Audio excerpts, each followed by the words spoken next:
Life is not perfect. Now, I know that's a really obvious statement to make, but it's true.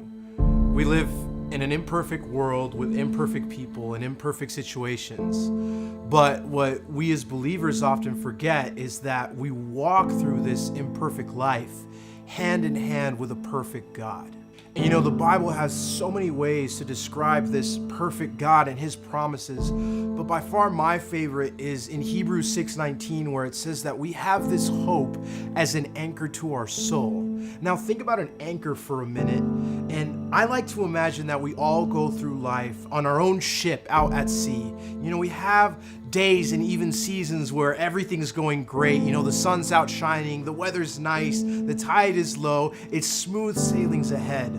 But then all of a sudden, the day comes where everything's not so perfect, and a storm comes, and the sun goes away, the wind starts to blow, you hear thunder and lightning, the waves start to hit your boat, and you start to sway back and forth, and you start to get scared, and you start to feel like you're gonna sink.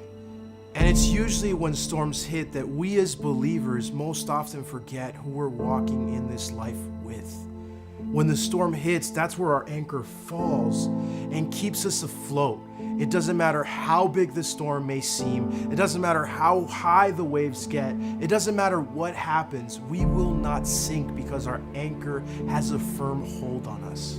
And there's a story in the Old Testament where Moses and the Israelites were in a big battle.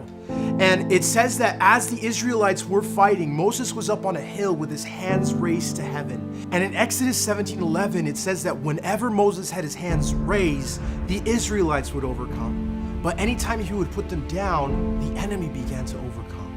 Now, why was Moses up there with his hands lifted up?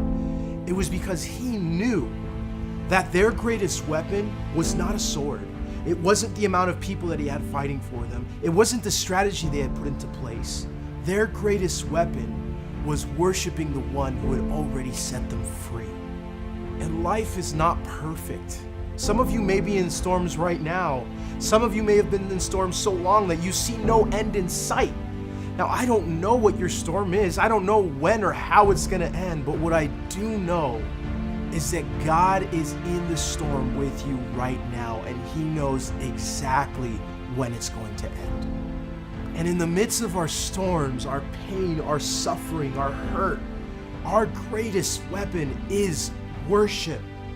Worship in the middle of the storm. And the enemy is never more present in our lives than when our storms hit, because he knows that that's when we are at our most vulnerable, and he will do everything in his power to sink us.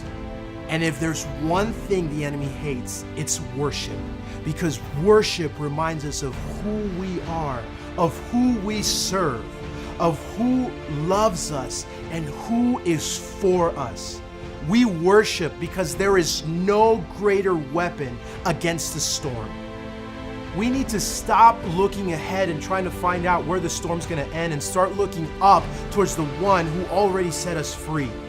I don't know what your circumstance may say, but I do know what God says. He is our hope. He is our mighty anchor, and he will never let us sink. And that is a promise worth praising.